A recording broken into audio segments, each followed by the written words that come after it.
Welcome in the latest episode of that SEC podcast. I'm your host, Michael Bratton. I go by SEC Mike on Twitter. And I'm joined, as always, by everybody's favorite Tennessee homer, Cousin Shane. What are you up to, you big Tennessee homer? Howdy, buddy. Does that give you a little hint who we're talking about today? I think it does, Shane. We got Texas A&M on deck. Wait, if that don't work, how about this? Is that anything? Is that helping you out any? If you missed it, Arkansas, we started the fall camp series. Mizzou was last episode. Now we're going to talk about them Aggies, Shane, probably the most interesting team in the SEC this fall. Could win the entire league. Yeah. Could finish dead last in their division, and I don't think either one would surprise us, would it? No, absolutely, Mike. And I'm going to tell you right now, I want to get this up front because a lot of people have been asking. It's the same argument we've had the last couple of days. We're doing the team preview as team homers, all right? So that means today, me and Mike, we are diehard Aggie fans, and we're going to think about the best-case scenario for Texas A&M. Not the worst case, not what probably is realistic. We're thinking if the stars align down there in Texas, this is the kind of game or the time of season we're going to have there in College Station. So I just kind of want to get that out there, Mike, because sometimes people are like, how could you have Arkansas a shoe-in against Mizzou and then the next day have Mizzou kicking the shit out of Arkansas? It doesn't make sense. Well, it's because we're coming to you from a homer perspective, and I think you should. When you're previewing a team in the offseason, this is exactly how you should preview it. Right. Yeah. Go somewhere else if you want negativity, brother. This is a positive show. We're hyping up every team in the SEC. And before we get to the action, Shane, the rest of the show, it's nothing but A&M talk. But don't forget, tonight, 8 o'clock Eastern, 7 Central, right after the SEC Network schedule reveal for the 2024 season, we're going to be going live on YouTube. Yeah. It'll be available on Twitter. It'll be available on Facebook. I think Instagram, every social media platform, however you consume the show, you can watch it live. And even if you can't show up live, Shane, the show will show up in your feed the next days. So it won't quite be live for you, but it'll be a regular show. So we'll have everyone covered for our first YouTube live show. Again, that's 8 o'clock Eastern, 7 Central. Cannot wait for that one. You know what? Pretty damn excited, Mike. First time we've ever done it, and a little nervous. I ain't gonna lie. You know, I bought me some extra beer today to power through it. But Mike, I'm pumped up. I'm curious to see how this scheduling works. Talking about future matchups with Oklahoma and Texas, dude, that's going to be fun as hell. So I hope you guys can tune in there. It's going to be on just about every platform. So Mike's the computer guy, and somehow he's figured it out. So when we go live, we're going to go live on everything. So jump on there, ask some questions. We're going to be on for about an hour and having a good time. It's going to be a little bit more laid back, and a lot of people don't know that because they always seen the press clean version of SEC Mike's work. There's a lot of editing going on behind the scenes, so there will not be any of that during this live feed, Mike. All right, Shay, let's get to our preview of them Texas A&M Aggies, and real quick, like to start off with a quick recap of last season. Not going to spend a ton of time because it was so disappointing, but preseason top 10, obviously that was not warranted, struggled early, and it mostly had to do with the offense, Shane, and just not figuring out what we have at quarterback. Offensive line didn't live up to the hype. We had injuries there. A lot of injuries. I mean, they got to do something with the strength and conditioning down there in College Station because it seems like players are getting dinged up at a high rate. And, man, didn't even make a bowl game. But, as bad as things were, Shane, I think there is reason for optimism. And we'll get to all this, but because of what they're returning, but also because at the end of the season, they could have quit on Jimbo. They showed life, Shane. They upset LSU. That was the best win of the season. Yep. Connor Wigman, freshman, 5-star quarterback, started to emerge. So going into year 2 with a new offensive play caller, you kind of wrap yourself into talking up them Aggies. I know we do it every offseason, but it really is warranted, don't you think? Yeah, Mike. I mean, this is our third preview, Mike, and easily the most talented team that we're going to talk about. So no offense to Arkansas or Mizzou, but top to bottom, there is a lot of 4-star talent on this program that we've been waiting to emerge for several years now. And I think the biggest one, which we'll get to in a minute, is like you said, they could have folded up on Jimbo, but they said, hey, let's give you one more shot. But you're going to have to bring somebody in here, some new blood, a little offensive powerhouse, and they go out and they go get Petrino. So I think there is a lot to be excited about down here at Texas A&M, like you said. Even when you look at that ugly schedule last year, I think a lot of fans wanted that season just to be over with. Right. But you beat the SEC West champion. So, and you go toe-to-toe with Alabama. I mean, there was a couple of games in there that showed the fight and just the strength that Texas A&M Aggies have. They just weren't able to put it all together last season. So, let's get them glasses on, Mike. Let's see if they can put them on this season. Yeah, and to your point about the roster, Shane, again, this is the first one we've done where I think you can legitimately say this team could win it all. And I'm not talking SEC. I'm talking national championship. Now, I'm not outright predicting that, but for those that subscribe to Bud Elliott over at 24/7 Sports, Shane, I don't know if you've seen this, but he does something annually. It's called the blue chip ratio. And what that means is if you got more 4- and 5-star signees on your roster than 3 stars, I think every year he's been calculating this, and it goes back over a decade. The national champion has come from a blue chip roster, and according to that metric, A&M is in the top 5 in the country.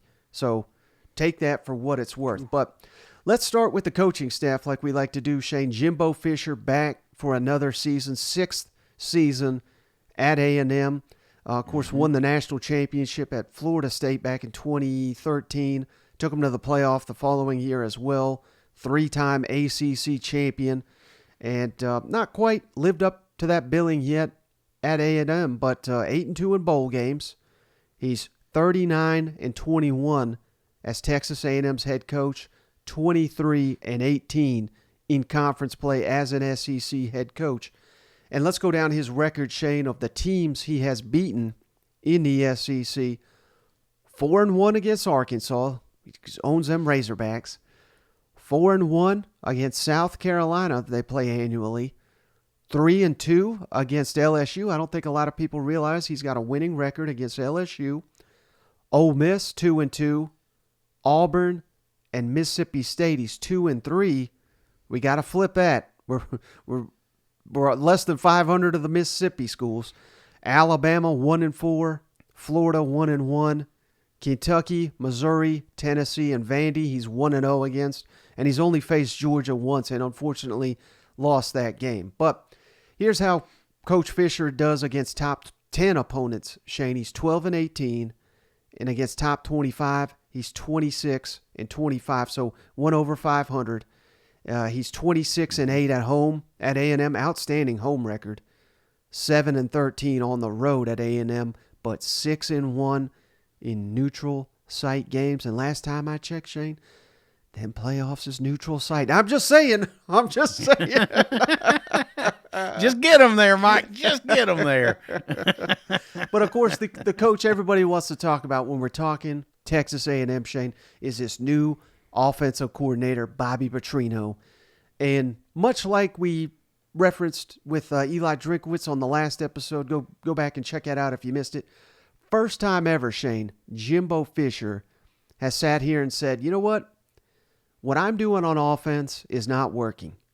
And considering he's won a national championship, considering he's had a Heisman winning quarterback, he's won multiple conference championships. Hell, he's even beat the great Nick Saban on the football field. Not a lot of guys would sit here and say, you know, I need to bring someone in on my side of the football to coach the position I'm brought in here to coach. Yet Jimbo Fisher was man enough to do that, and bringing in Bobby Petrino and an accomplished offensive mind, one of the best in the game, and I think that could really be the key to sparking what could be a great run for Texas A&M, because Bobby Petrino, of course, at Louisville, he killed it. Lamar Jackson, a Heisman Trophy winner. At Arkansas previously, guys like Tyler Wilson and Ryan Mallett got them to the NFL. Arkansas has never been better in the last 10, 15 years, or I guess 20 years. We got to go back that far, than when Bobby Petrino was our head coach. What do you think, Shane, hiring Bobby Petrino does for this Texas A&M offense? Mike, it's like a coin toss for me, man, because part of us is like, well, if they let him run loose, then this offense can be competitive again. This offense can be just as explosive. I mean, they got all the damn pieces, Mike. They got the pieces to be one of the most explosive offenses, in the SEC. And it felt like at times last year they had it there, but they just were kind of hindered by Coach Fisher. So I when I go back to coin toss, it's like, how much is Jimbo going to let? Is he going to want to still have his grip on this offense, or is he really going to let Petrino have it? I think if they let Petrino go, brother, I think this team could be very, very scary. And that's not a knock on Jimbo. I'm not saying Jimbo needs to be the captain. He needs to be the chef of this kitchen, Let these other guys cook, and he can come around and just supervise. And if he can do that, brother, I think there's the back half of Jimbo's, career could be, it could be roses, brother, but it's he's got to get that thing switched. And so I'm going to be optimistic. I'm going to say that this is the biggest move. I led with the show. I think this is the biggest move they made in the offseason. Not the transfers, not the recruits, nothing like that. Not NIL, none of that. None of that matters. This hire matters because this is what's going to drive this team. Right, and Jimbo is still going to be heavily involved in it. Yes. It's not like Bobby Petrino's going to say, hey, let's run the triple option. And Jimbo's just going to say, all right, just do what you want. You know what I mean? Like, right. It's not going to be to that level, but there's just so much right now in college football, Shane, with NIL, with recruiting your own roster from jumping in the portal, obviously high school recruiting and boosters and this and that and this and that. There's just so much on a coach's plate. And it'd be one thing if A&M was kicking ass and the offense was top 10. This would not make any sense, but we have to call it like it is, Shane. Given the talent they have to work with, I think you could make the case A&M had the worst offense, considering the offense they had. So that's why this is so big in my mind. And if they can work together, if they can, join forces of their offensive identity and let Bobby Petrino call the plays, and most importantly, in my mind, Shane, develop the quarterback, something that has been lacking at Texas A&M under Jimbo Fisher. If we get that, look out, buddy. We've also got a new running backs coach, Shane. Well, and one last thing on Bobby is Bobby had options. You got to remember, he just got another job and then he left for this one. Mm-hmm. This is a stepping stone. They're not keeping Bobby down there forever, but SEC's kind of turned, we're forgiven. Look at Hugh Freeze down there at Auburn. Hell, he's coaching again in the SEC. Right. Who's to say Bobby doesn't get another shot? Well, he does that through Texas A&M. So right. I think he came over there with the job in mind that it's his baby. So, and I've not heard any news coming out saying that he's upset or something. So that's why I'm a little bit more optimistic on that front. Yeah, excellent point, Shane. I shouldn't have overlook that, but yeah, you're exactly right. And from what I hear, Shane, Bobby Petrino, he was head coach at Missouri State last year. Like you said, he took the UNLV offensive coordinator job. He wants to be a head coach at the highest level of college football, and I think you also want that when you bring in an elite coordinator, not someone that's going to sit back and say, well, I've arrived or anything like it. Like, he still has got much in front of him that he wants to accomplish. The only way he does that, Shane, is to come in here and get this A&M offense firing on all cylinders, make this a winning program, and then all of a sudden who knows, ACC school turns around and hires Bobby Petrino. That's his goal. Absolutely. And if that happens, even if it's 1 year and A&M wins 10, 11 games, Aggie fans are going to be damn glad they had Bobby Petrino. You know what? Absolutely. I mean, the elite programs, Georgia, Alabama, LSU to an extent, that's what this is you promote from within and then you lose them. Every 2-3 years, you're going to lose a guy, Right. but you're bringing in a next head coach somewhere. That's kind of what they're trying to create down there at College Station, and it feels like they've been a little hamstrung here. So I think this is the turning point right here, Mike. Mm-hmm. Now, they also got a new running backs coach, Shane, and you're going to like this. Marquell Blackwell, he was at Ole Miss last year, and I mean, he's credited. I don't know how much credit he gets, but he's credited. He coached up, of course, Quinshaw Judkins up there. And so, I mean, I get it. Is that more Judkins? Probably. But clearly identified. You got to remember, Judkins was not some 5-star. I believe he was a 3-star. No. So they knew how to identify him, and they brought him in, and he was an instant impact for Ole Miss. So and we've got something similar cooking. We'll get to what Texas A&M's working with at running back, but you got one hell of a running backs coach to coach up a young tailback. We'll get to that in a second. Let's look at the returning production, and here's where A&M really shines, Shane, on the offensive side of the football. 82%, Shane, of the offensive production returning for Texas A&M's offense. First in the SEC, 7 starters back on that side of the ball. That is a big reason why we're all fired up. And again, the offense was not good or not great, I should say. So, that stat could maybe be misleading, but what it tells me, Shane, is they got talent and they're all coming back. And if we get them going in the right direction, oh, baby. I mean, I don't want to say like LSU 2019, but I mean, we got the pieces here, Shane. We got pieces to explode out of nowhere, and it starts with Connor Wigman. They're bringing back 53.6% of the passing yards from last year. He led the way with 896, 8 touchdowns, 0 interceptions. And hell, Shane, even if it's not Connor Wigman, which most anticipate it is, we've got one hell of a backup or secondary option, if you want to call it that, in Max Johnson. He's played big-time football at LSU. He's won some big games. He won games for A&M last year, Shane. 571 passing yards, 3 touchdowns, 0 interceptions. Now, here's where we a question mark here. 30% of the rushing production is back because the great Devon Achain is now, I believe, a Miami Dolphin. I mean, elite player. We're bringing back Amari Daniels. He had 200 rushing yards, and Le'Veon Moss, who had 114. But we're bringing back, Shane, 85.6% of the receiving yards, and in my opinion, the best trio of receivers in the SEC. Evan Stewart, outstanding freshman. I think he's going to be an All-American this year. Moose Muhammad, breakout player last year, fantastic. And, of course, Anaya Smith. I mean, it doesn't get better than that as a trio, does it? No, these guys are stacked, brother. I mean, this is eerily similar to maybe Ole Miss back in the day when those 3 came out, or I don't want to put them right there with Jamar Chase and Jefferson just yet, because those guys are just freaking awesome. But they have the potential, to be another group like this that you're looking back 5-10 years from now, and you're looking at your fantasy football team like, damn, I can't believe those 3 guys were on one college team. So that's what it feels like. Yeah, and we're bringing back 5 offensive linemen with starting experience, Shane. We're bringing back so many linemen. They had a backup, but he got elevated to the starting unit due to injuries, Shane. He was all SEC freshman team. He left because he said, hell, I ain't going to play this year at A&M. So, I mean, that's how loaded we are on the offensive line. So, 5 guys back with starting experience. Again, all the pieces are in place to have a dynamic offense in College Station. Now, defense, Shane, it ain't much of a drop-off here.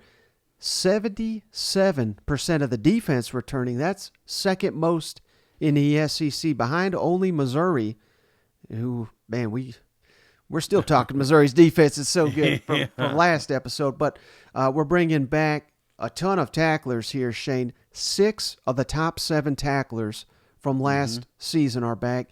Everyone that had an interception is back. Sacks, we're only bringing back Fidel Diggs had 3, Chris Russell 2.5, McKinley Jackson had 2, and Montrell Harris had 2. So we need to find a little bit more production getting to the passer, but we'll get to this defensive line here in a minute. That's not really a big question mark. You know what? Well, yeah, these are the Maroon Goons, right? Now, transfers, Shane. A&M was hit really hard by the transfer portal. They got some guys, but they were hit pretty hard too. The good side of that, though, Shane, none of these guys were key contributors. They were more secondary players, but some of them young, some of them very talented. Smoke Bowie transferred to Georgia. Yeah. He's a defensive back. Anytime you lose a defensive back to Georgia, it gives you an indication of what type of player he is. Denver Harris, another elite recruit a year ago. He's at LSU, projected to start as their top-of-the-line corner. So, again, that was a real loss. L.J. Johnson, the running back, he transferred to SMU. Chase Lane, the receiver, went to Georgia Tech, as well as Haynes King, who started the year last year as our quarterback. We lost tight end Blake Smith to Oklahoma. Matthew Wyckoff, he was that freshman center I was telling you about. He's at Cal. Anthony Lucas, a defensive lineman, 5-star, now at Southern Cal. They lost another corner, Marquise Gloves Killebrew, to Louisville. He was a touted guy. And a kicker, Shane. Kicker, come on. Caden Davis to Ole Miss. So, again, none of these are going to kill you. But in a year or two, some of these guys maybe would have been contributors, but that's not going to affect us this year. You know what? And two, I mean, we had a little trouble in that locker room last year. Let's not act like that wasn't part of the problem. So maybe this is. I'm not saying these guys were part of the problem, but maybe this is what you needed, kind of a clean slate in that locker room. So I think that was the big thing. Everybody jumped on A&M, myself included, when this portal thing opened up. It's like everybody's leaving, but when the dust settles and you're about to get to the other side of this list, I don't think we hurting as bad as I thought. Right, and that's the critical piece to this puzzle, Shane, because A&M, I think the previous 2 years, I think they only brought in 2 transfers. Now, this year, again, with so many guys exiting, we had to fill some holes, and they've done that well. Tony Grimes, corner from North Carolina, he was a 5-star, 97 tackles, 19 pass breakups at Carolina. He's got 2 years of eligibility. If he doesn't start, it's because we're so loaded in the secondary, but he will certainly play. Sam McCall from Florida State, he was another touted recruit, only played 1 year, but he had 5 tackles, a forced fumble. He is another one, a great developmental defensive back. Bringing in a quarterback, Shane, how about that? Jalen Henderson from Fresno to give us, we needed a little bit of depth in case disaster strikes and we get too far down the depth chart. Bringing in a running back, Shane. This one went under the radar. Colorado State's David Bailey. I didn't realize this. Listen to this, Shane. 2,400 rushing yards, 26 touchdowns.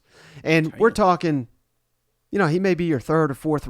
Anytime you got a third or fourth running back, got 2,000 plus yards, I mean, that's a hell of a find right there. Wait, has he been up there for 4 years, or is this? Well, that's true. He's played for 4 years, but still, right. I mean, that's quite an accomplished transfer you get coming in here. Yeah. They added a 4-star receiver from Kentucky, Jordan Anthony. He was a top 75 player. And Geronta Davis from Jackson State, 58 tackles, 7.5 tackles for loss. He was at MTSU previously with 68 tackles. So he could play some major football for you. But again, he's a depth piece. That's what most of these transfers are, depth. And that's where we got killed last year when we had guys go down and we needed players to step up. Now we've got some experience behind some outstanding, frontline players in College Station. Yeah, say what you want, man. One of the deepest teams in the conference is in College Station. And that's what I was impressed most was with what we got in the portal here. So they added what they needed. I'd like to have seen a few more, linebackers, but other than that, brother, I think this team's damn set. Now, as for recruiting, Shane, it was a down year but only because they had number 1 class a year prior. They had the number 10 class, which again, that's nothing to overlook, but that does rate 6th in the SEC. But how wild is this, Shay? We're sitting here saying number 10 class, little disappointment. They signed the number 1 defensive lineman in the entire country, another one, David Hicks. So yeah, the only reason he may not see the field is because we're so loaded at that position, but it's hard to imagine he doesn't see the field. The number 3 running back, Reuben Owens, 5-star. Again, we got a running backs coach that knows how to utilize true freshmen, so that could be key. Mm-hmm. They signed the number 1 interior offensive lineman in the entire country, Chase Bizontis. I'm sure I screwed that up. I'm sure he's got a nickname.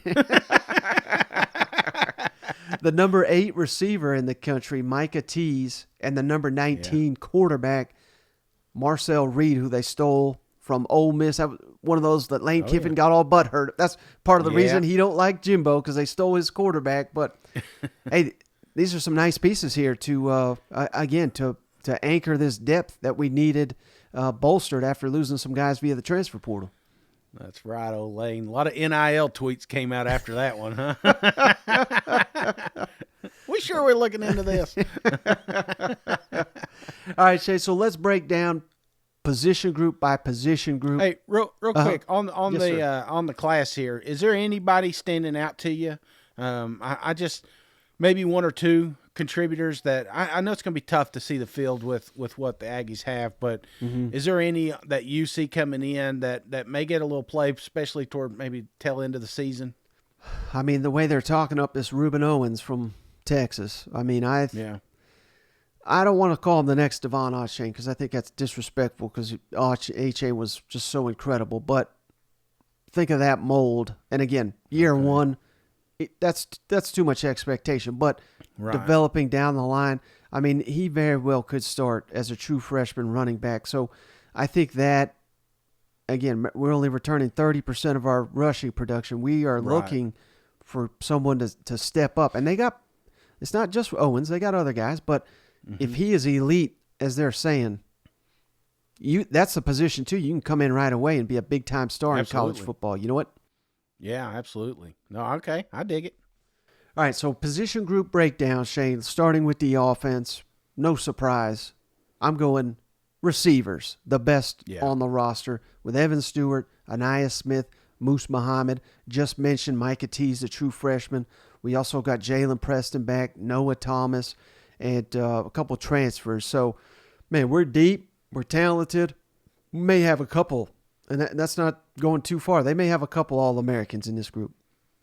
Well, and what I love most about it, too, is they've been working with Connor all offseason. You know, coming into last season, it felt like all those reps were wasted with Haynes, you know. So I think that is part of this that's going to make these wide receivers even better, you know, is just the chemistry they created with their quarterback. So, damn, this is a mean room right here, brother. Now, the offensive line, that's who I got second, Shane. I think you could kind of argue a lot of positions here, but they were disappointing last year, but I think a lot of that had to do with Bryce Foster, the center, getting hurt. I think he's their best offensive lineman. Anytime you lose a foundation piece like that, it's going to wreck your offensive line potentially, and that's what happened in my mind. As long as Bryce Foster is good, I like the offensive line second. Layden Robinson's back, Reuben Fathertree, Trey Zune, and Cam Newberry.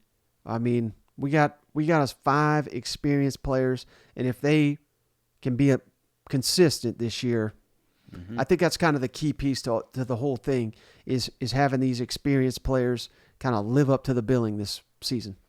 Yeah, consistency is key, because there was some games last year. It was like a roller coaster. Sometimes they'd come out and I would have joked about the Maroon Goons. It felt like that was back, you know. Right. And then sometimes it was like, oh my gosh, your quarterback's running for his damn life back here. So we got to have some consistency. One thing we do have, and that's kind of been the theme. I'm trying to find fancier words to say here, but just depth, man. They're going to have a lot of pieces moving around up front. Sometimes that makes the offensive line better if you can spell a guy, you know, for a play or two. Right. Now, next I got quarterback, Shane, and by the end of the season, the quarterbacks may be number 1. I think it really just depends on Connor Wigman, if he takes that big step, year 2 in college football, if what he flashed at the tail end of the season, and I probably will be dead wrong, we got to move the quarterbacks way up because he could be the breakout star of the SEC. We got him, of course. We got Max Johnson. We got the freshman I referenced, Marcel Reed, and the transfer Jalen Henderson. So to go 4 deep at quarterback, again, that's pretty rare in the SEC, particularly 2 guys with starting experience in the SEC. That's what we got at A&M. We got to feel really good, I think, about this quarterback room in College Station.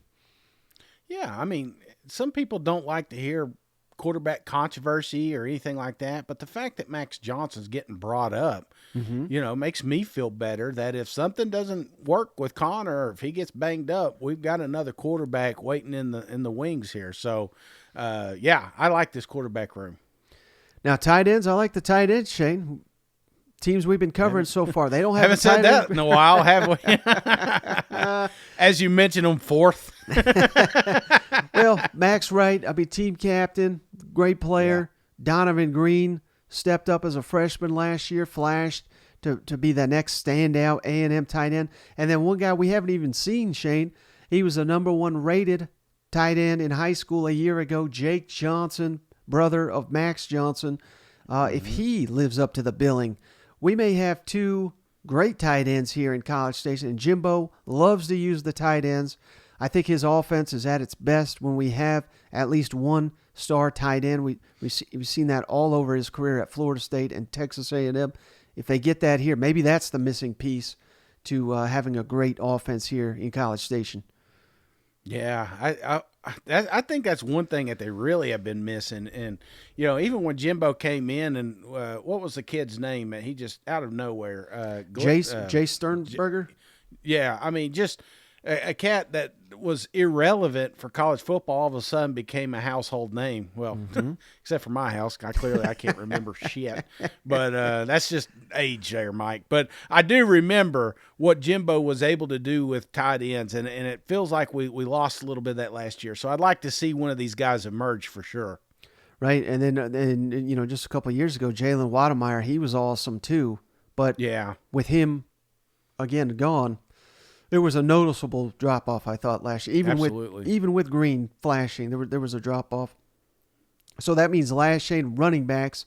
And again, these are some touted guys, a little bit unproven, though, just at this level. Amari Daniels, Le'Veon Moss, and the star freshman, Ruben Owens. We also got that transfer I referenced, David Bailey from Colorado State. And how about this, Shane? You don't see this much often in college football. A transfer fullback, but hey, you can utilize these guys, and now that position has kind of gone out with a lot of teams. If you're one that utilizes it, who knows? It could be the best fullback in the country because he may be the last one. Jeremy Johnson from Rice. We've got some pieces to work with here. Moose, I like it. Yeah, that's what they should call him. Yeah, I'd like to bring fullbacks back. That's one of my favorite positions. Growing up, we had one up here, Will Bartholomew. You remember him, right? I wanted to name my kids Bartholomew. I just thought that was the coolest name ever. Then I have girls, so my dog Bartholomew. No, I'm just kidding. Brother, I think this is, Devon Achane, it was extremely special. He was the only shining light for me at times for Texas A&M, and obviously he's on to the next level, going to do some great things up there, hopefully on a few of my fantasy teams. But, this is going to be more of a committee here. Yeah. To duplicate what Devon was able to do last year, I don't see this room doing that yet. Now, there may be one emerge here and then all of a sudden becomes a 3-down back, but expect more of a committee here, Mike, if I'm guessing. Yeah, no, I agree 100%, Shane. All right, so flip it over to the defensive side of the ball. You already know where I'm going, Shane. It's them big uglies up front on the defensive line.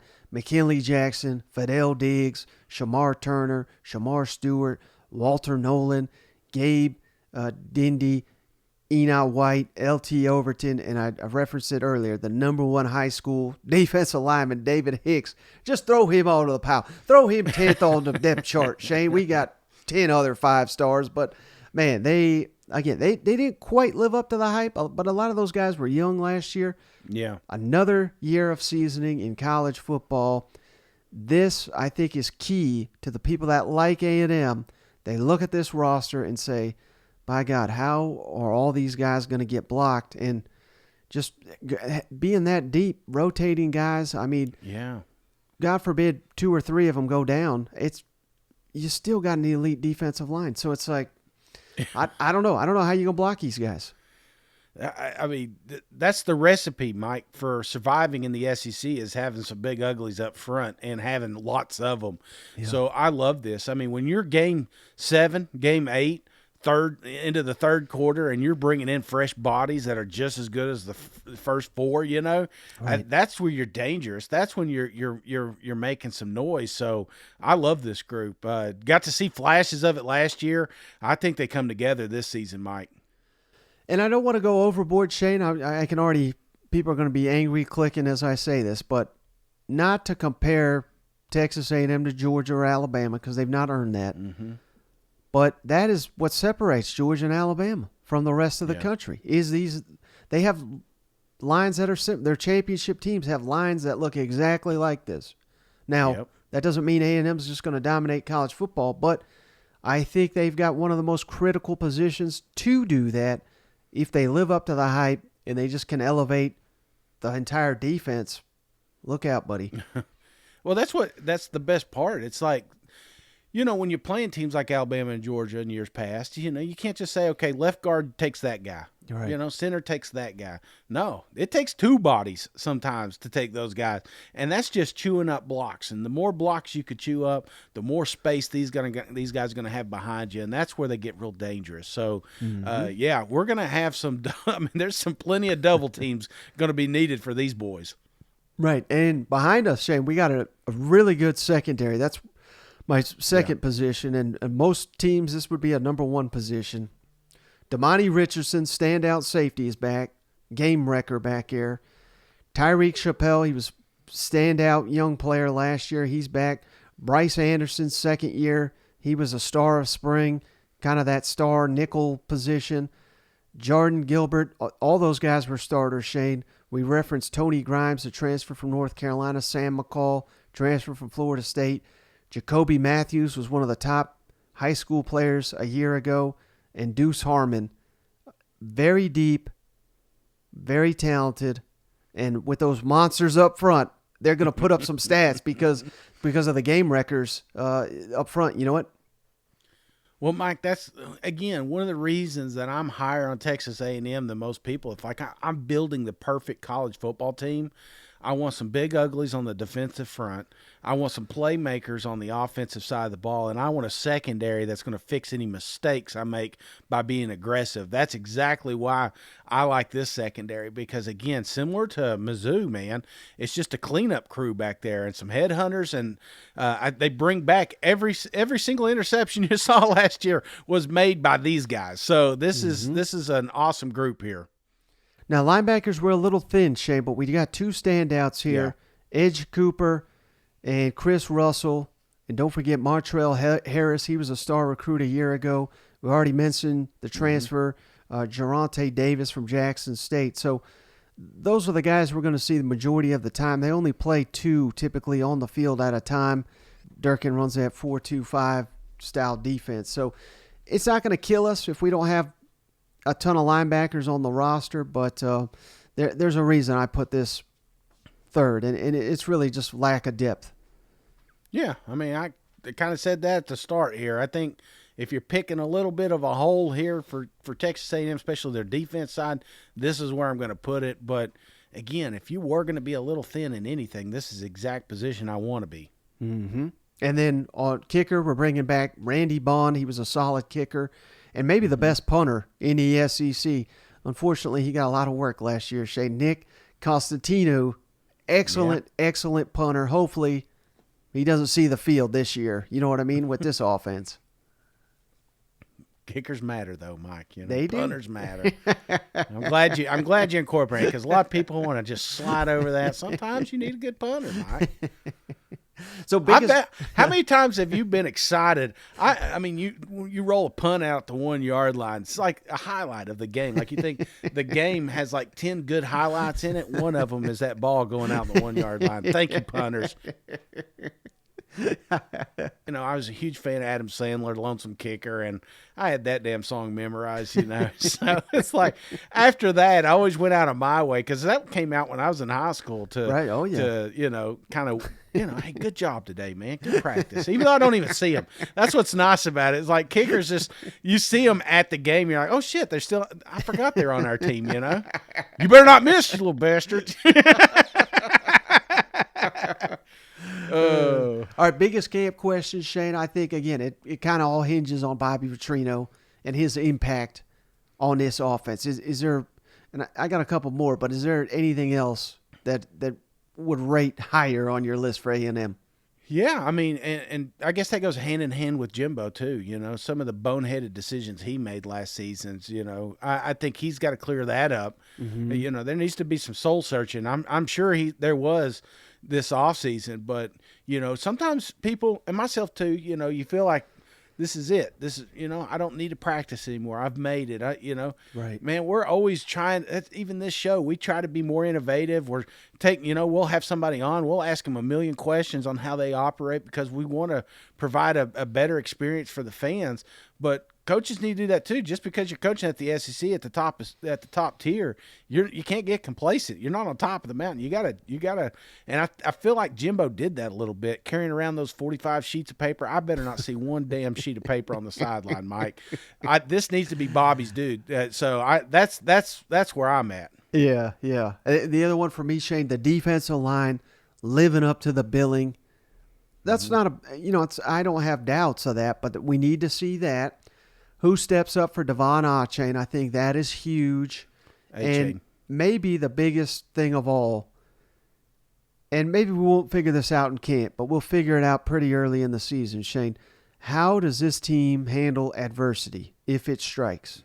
Yeah. Because let's just call it what it is, man. In years past, they have not handled it well.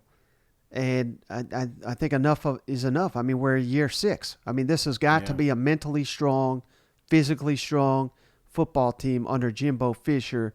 We need to see that this fall.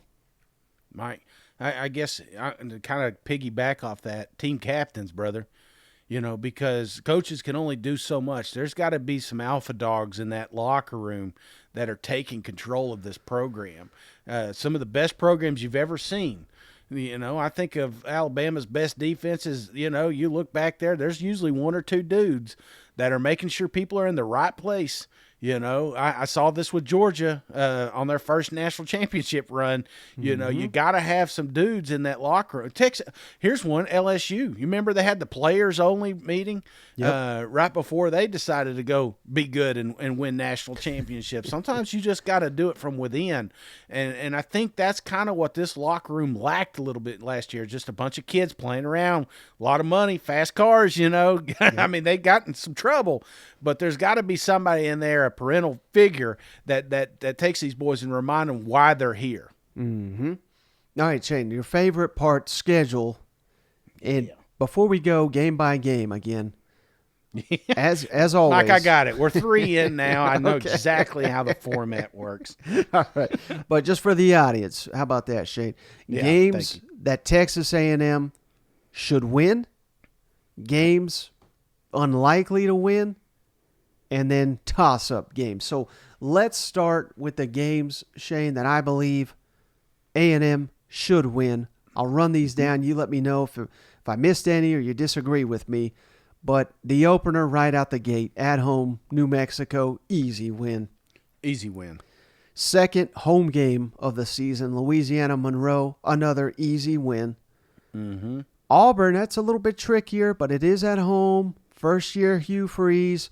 There is no excuse in my mind for losing that game. That should be a win. That should be a win.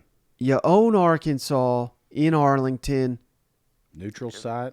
Come on, Jimbo. They're good. They're good. You cannot overlook them, but that should be, if I'm an A&M fan, I expect nothing more than to beat Arkansas. South Carolina at home, October 28th. Yes, they beat you last year, but it was like the first time in 9 years.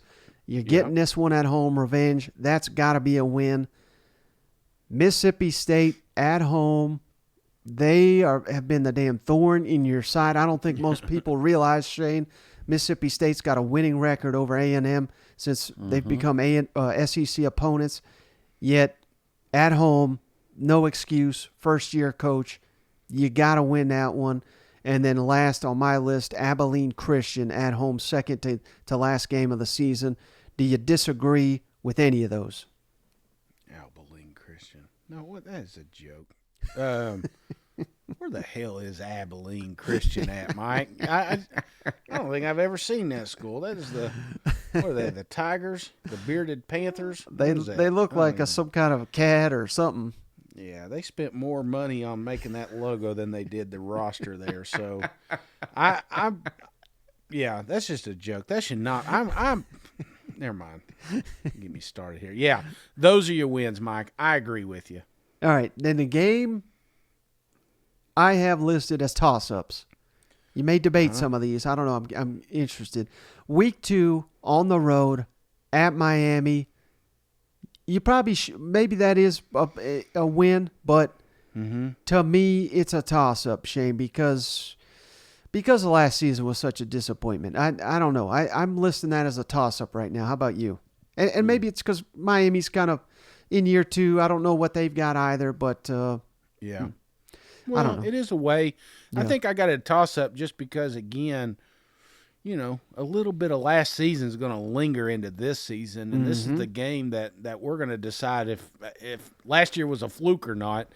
So early in the season, yeah, I have no problem putting this up as a toss-up. And I honestly think, Shane, fair or not, I think all the pressure is on A&M.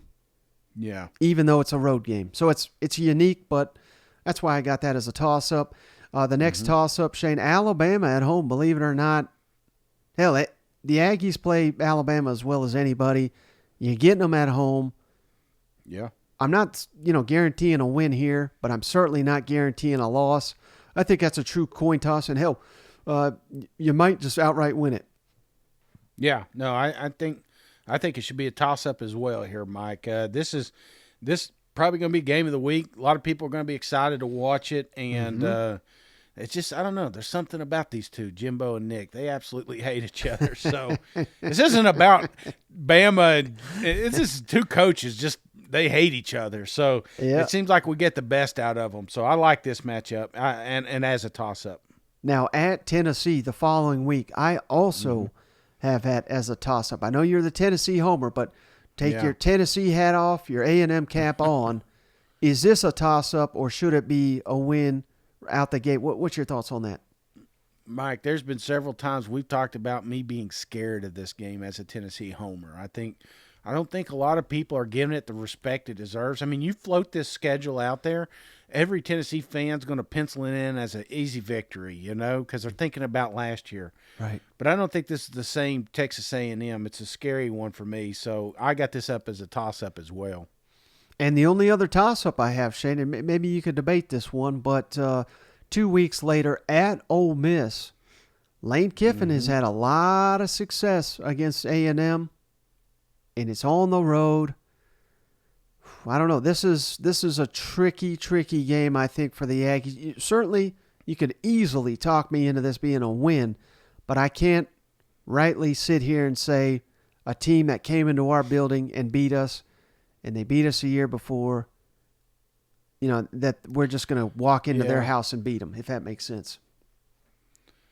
Yeah, I get that, Mike. I think I would have this as a win, though, instead of a toss. Okay.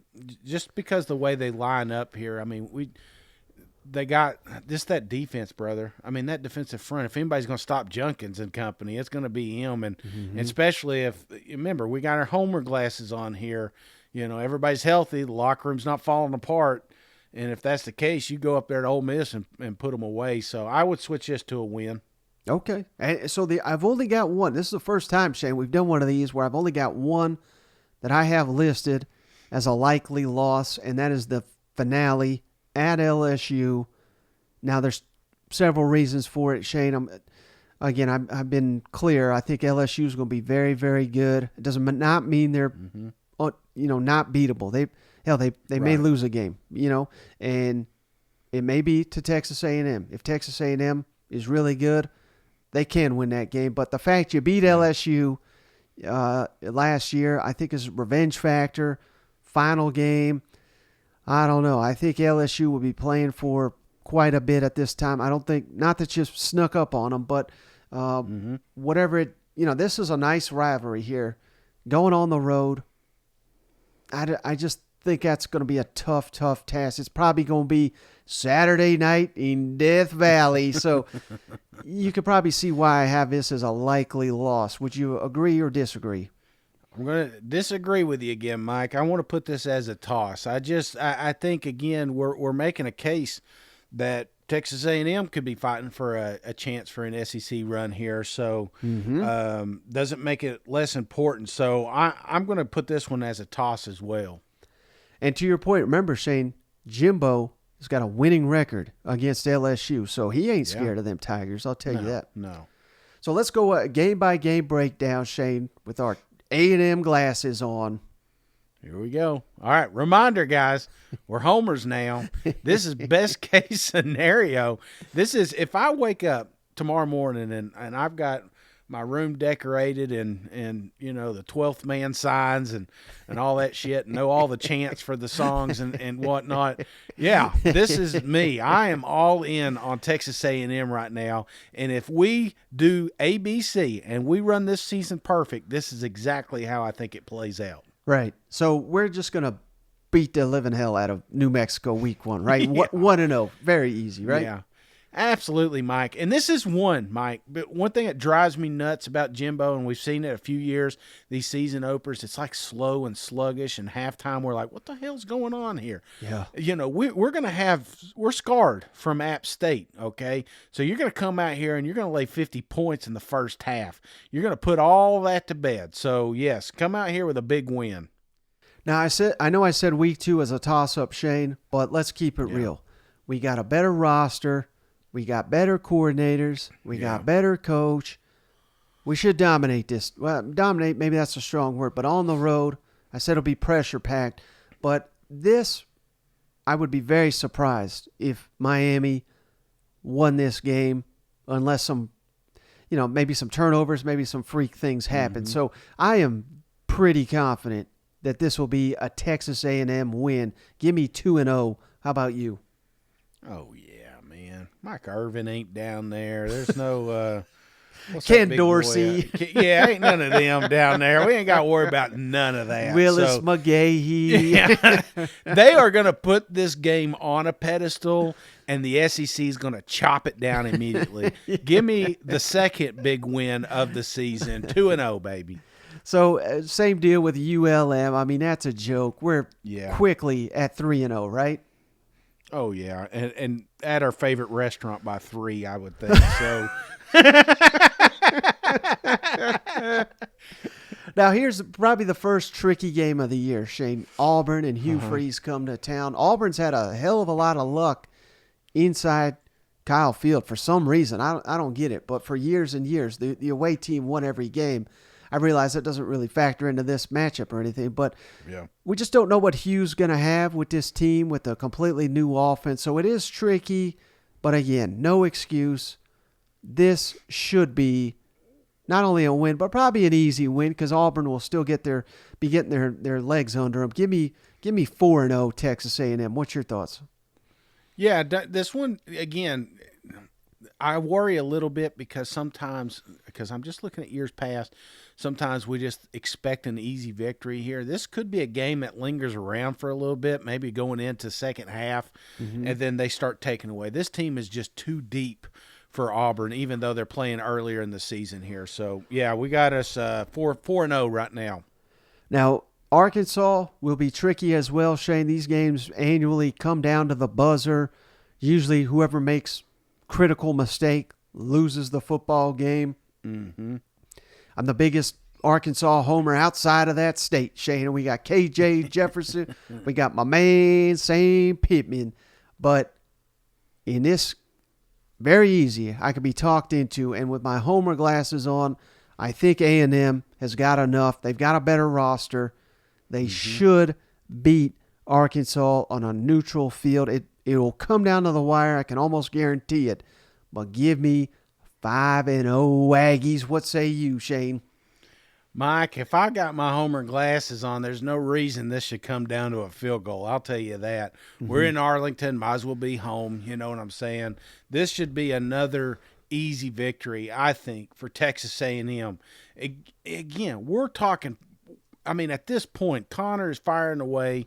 Our wide receivers are looking like Heisman candidates. You know what I'm saying? This defense is locked down and just a curtain of defenders, a blanket over all these guys. So Yeah.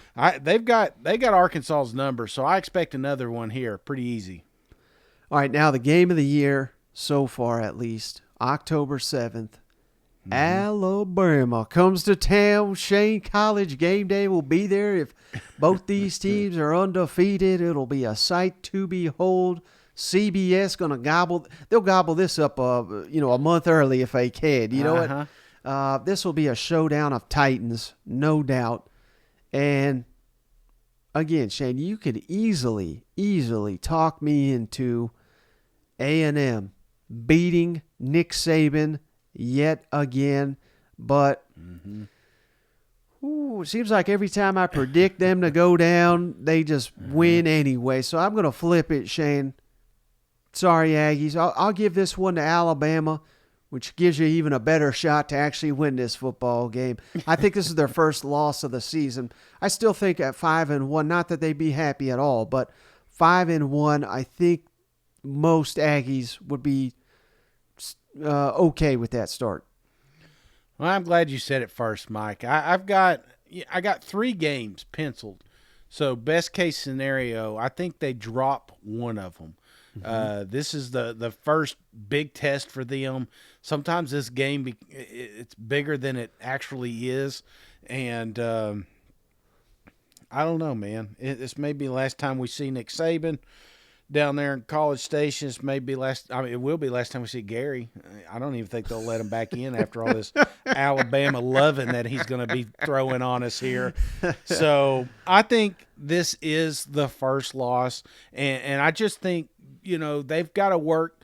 This is what they needed. They needed punched in the mouth by some big boy and realize that they can compete. I think it'll be a close-fought football game. It seems like it always is. But I've got Alabama winning this one.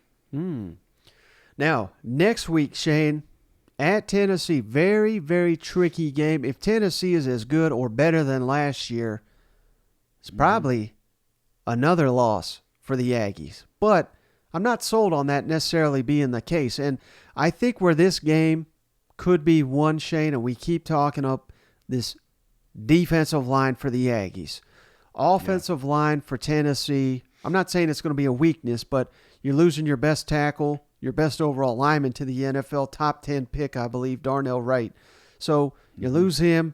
Jerome Carvin was outstanding as well. I see Tennessee having a lot of trouble, Shane, with this defensive front of A&M, and it's something else we've hit on. When Tennessee, there's not many secondaries that match up with a Josh Heupel offense, but I think A&M even will have the secondary to potentially match up for him. So, hey, I'll give you one here, Shane. You lose to Alabama, big bounce back, find a way, scrappy win on Rocky Top. Give me a W for Texas A&M. Yeah, Mike, man, and it pains me to say it because I love them volunteers. But, Mike, what scares me the most as a volunteer fan after that Georgia game is just tough secondary, man. You've seen it with South Carolina. Yeah. You saw it with parts of Mizzou. You saw it with definitely Georgia. It's like when you meet some cornerbacks that say, hey, we don't need zone here. We can go man-to-man with you. We'll run. And you got the depth to maintain it. I think because, even teams like Mizzou, they had it there, but then they ran out of steam there at the tail end. Yeah. Texas A&M's just got all kinds of players to come in there and spell them dudes. That's what worries me. So facing that and then turning around, having that defensive front, like you said up front, going against this young offensive line, it could create havoc, brother. So bounce back after that Alabama loss. They get another victory in the SEC here. Now, this could be an opportunity for some big momentum, Shane, because South Carolina comes to town again. Yes, I realize you lost to Carolina last year, but you have owned them previously. There was that big special teams play. I believe it was the opening kickoff last year. That kind of set the tone for the entire game. That was the game, Shane, where South Carolina's special teams coordinator, remember, he said, there's nothing better than opposing sideline kickoff return, touchdown to open a game. It's kind of like being in on the sideline or on the sidewalk and your girlfriend drives by in another man's vehicle. It's just like, what in the world's going on here? It's going to take something like that for South Carolina, I think, to beat A&M this year. I mean, it's going to take plays like that, and I don't see it not in College Station.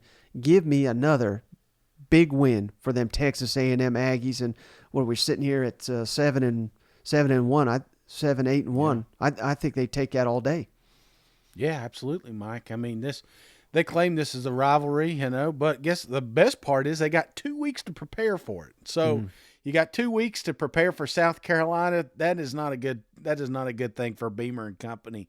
This is another big victory here. One loss at this point. I think Aggie fans are extremely happy.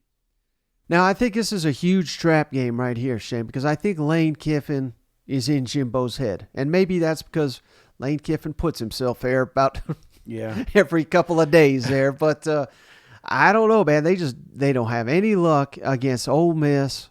And we all know Judkins, how elite he is. Pete Golding's had a good deal of success against Texas A&M as well.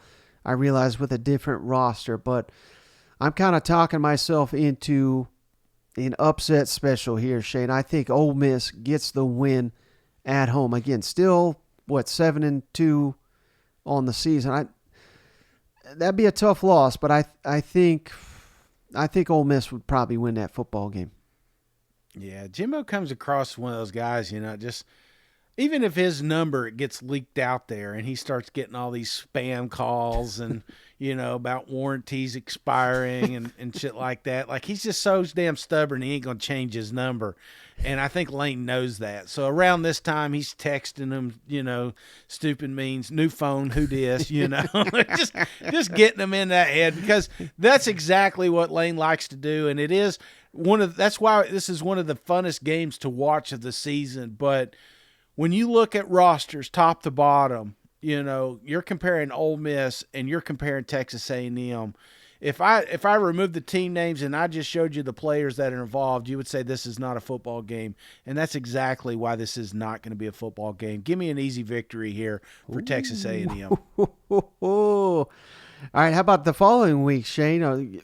We need to sweep the Mississippi schools to have a great season. Mississippi State comes to town. New coach, new offensive coordinator, a lot of change, but Mississippi State always the most underrated team in the West, if not the entire SEC.